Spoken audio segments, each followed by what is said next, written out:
Now we have learned that there's a growing number of self-advocates in our world, persons with intellectual disability who have learned to speak up.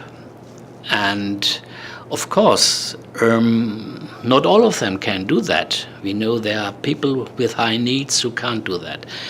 But anyway, this growing number, I think, can try to convince governments, judges, lawyers, etc., that it is worthwhile to get in touch with them, to learn how to speak to them, and to learn what they want.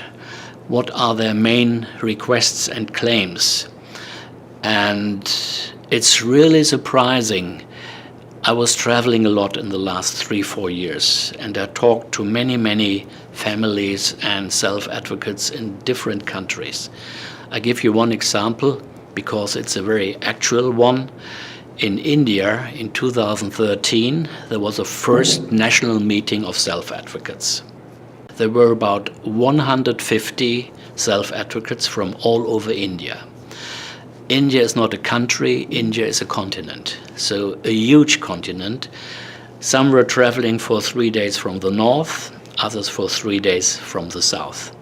They came together in one room, and I realized there were at least 5 or 6 different languages and many dialects.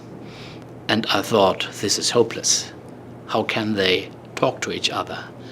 They can, with hands and signs and all different kinds of communication. And there were round tables, and after 1 hour, they were sitting here, there, and on each table there were some other self-advocates who could translate. They did that for 3 days, and finally they summarized their main requests on a list.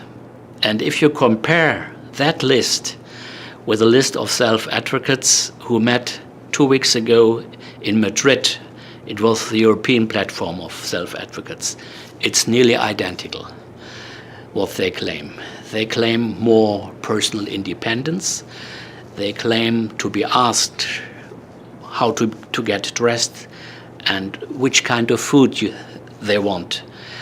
So the simple things of life, what is happening in life and what should they be allowed to do, and irrespective of cultural and religious differences, these topics are nearly identical. So to ask these people to stand up, to tell the governments what they want and how this should be implemented, I think that would be a good result for the next years. We have started so-called global reports.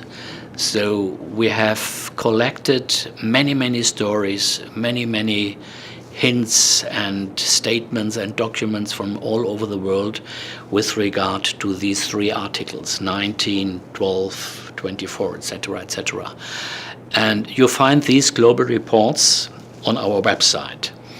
And it's very helpful to read that because it shows, well, the differences in the world and what I've explained, that usually the aims are identical all over the world.